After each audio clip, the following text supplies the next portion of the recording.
Is that there is a disconnect between the intellectuals, or what I call the intelligentsia, journalists, lawyers, activists, lecturers, teachers, even the religious people in the churches and the mosques.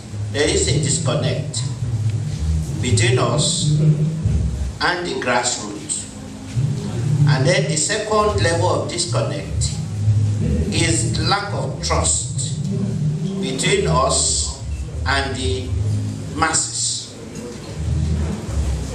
Some years back, I was at a forum when Pashew was launching his book, Omodudua, and Professor Bolaji Akinyemi was sitting, and I was sitting behind some group of young people, and they were saying, what is this professor doing here with his bow tie? He have had his turn under the military. Now this is a civil dispensation. What does he want again? We must continue to learn that people can change camp anytime, and also people who are bad yesterday can become good today. Our assessment of people should not just be depending upon their past records. People can change. He changed, joined ADECO, and he has been, forward-looking ever since. But one thing that strikes me in the process of democratization is that we, the intellectuals or the intelligentsia, we tend to look down upon the masses, that they don't know anything, that we know what is good for them. And they are always on the defensive side. We also know what is good for us, and you people are not the one to tell us what to do. This positioning is not helping the democratic process. What we should do maybe is to come down to the level of the grassroots, start speaking their language, rather than just telling them always what to do. And there is resentment also, I notice, among the masses, when people like Ganifa Emi could not even get votes in his own constituency of Ondo. You remember Bekor Asomkuti and others. They have, tried to float parties, and people will just not follow. And the reason is that the ordinary masses have lost confidence in the intellectuals and the political elites, and consequently they go for the highest bidder, whoever bring them money and sustenance. What they call stomach infrastructure seems to be the one they will follow. And it is a pity, because those people are only taking them for a ride. A bag of rice now and plenty of sorrow later. So we have to make effort to link up with the grassroots. Thank you very much. Which, for the wrong reasons, is in the news daily. For the very wrong reasons, Boko Haram, unstable polity, and such things, we wonder what actually will happen to the rest of the continent. Although all these sad issues, Somalia, Nigeria, and all those places, they are there, but there are still bright spots on this continent.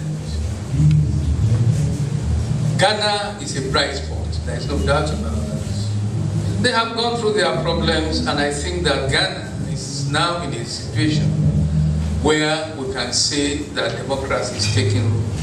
South Africa is a very good area where there is stability.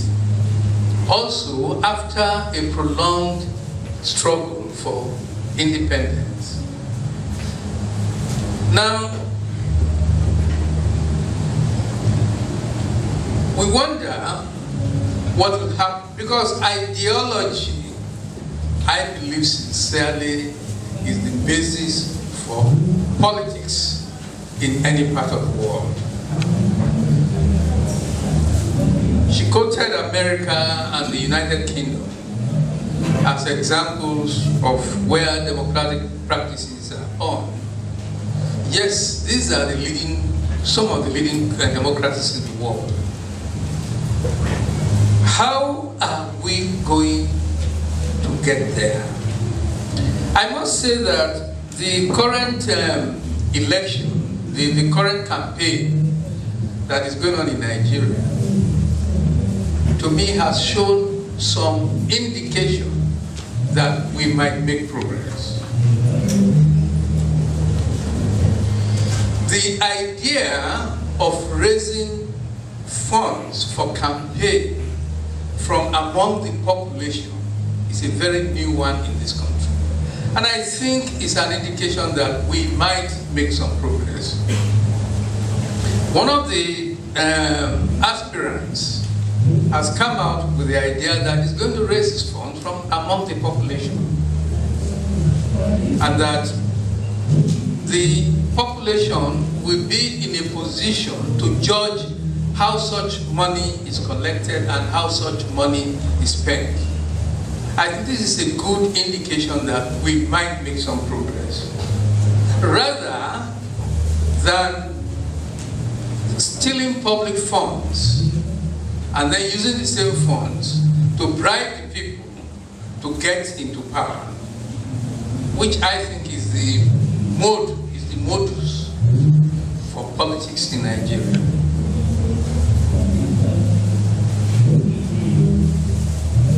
There are countries where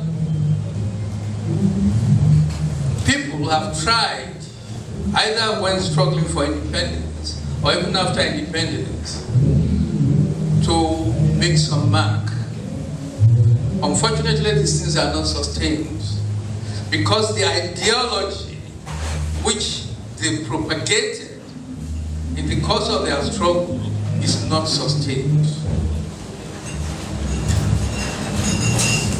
We can look into places like Guinea. We can look into a place like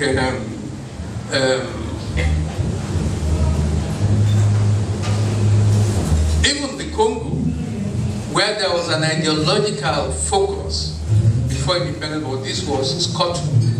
And what we have today in Congo is a place where people are just grabbing the minerals and killing people. I will leave the answer to you all. You answer the question the way you have seen it. And I think on this basis, I will stop.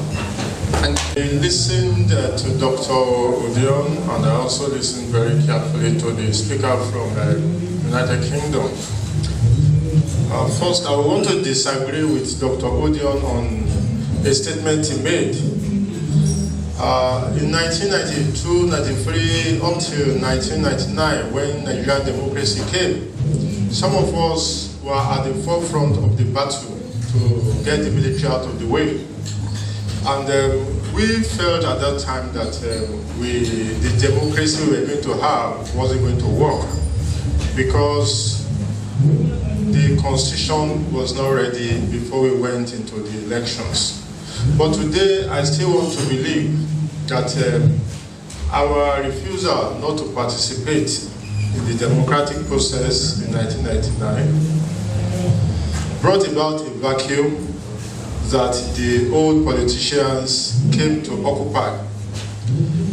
To those of us who are Christians, you will remember that passage in the Bible that says that when you drive the devil out of somebody who is possessed, and you leave the space open, that when the devil returns, you It's going to come with 40 more powerful ones.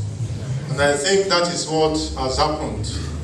Even though Dr. John and I have been in the trenches in the past, I still want to believe that it was actually an error that those of us that fought for democracy did not participate when it came in 1999.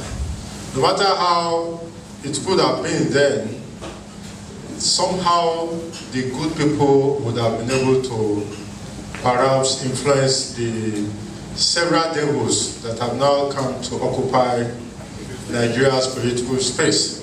So to that extent, I will continue to disagree with my brother. Secondly, we ask ourselves, from what she just gave, I continue to ask, is democracy actually about popular participation or about popular prebendalism?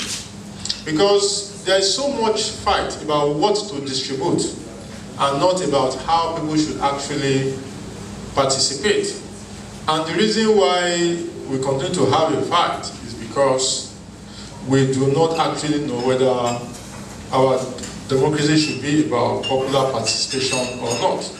Dr. Dion, while you were gone, I said to the public that I will continue to disagree with you on your earlier statement that it was the right strategy for those of us who fought for democracy not to have participated. I believe that if we had participated, Nigeria would have been a better place today. I believe that we can continue to discuss that at our various fora. Now, my third observation has to do with this, and I hope the neutral person, I'm saying neutral, Dr. Gabriel Lynch is neutral. I ask myself, is democracy truly not cultural? When I say is democracy truly not cultural, I'm asking myself, if as a culture and as a custom, Africans are capable of practicing democracy. I ask that question because everywhere in Africa where we have tried democracy in the westernized format, we have always had problems.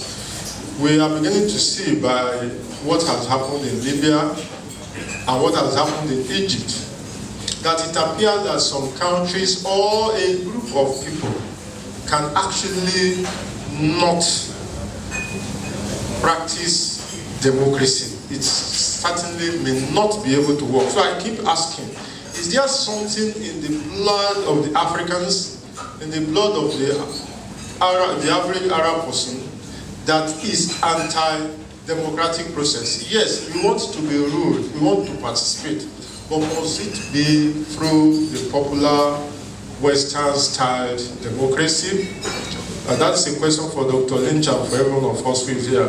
And I'm saying all of this with the belief that people listening to me will not go away with the impression that Professor Motayo has become a revisionist. I certainly am not a revisionist. I just at this time must ponder if in actual fact democracy can truly serve Africa in the present way we are practicing it. Thank you very much.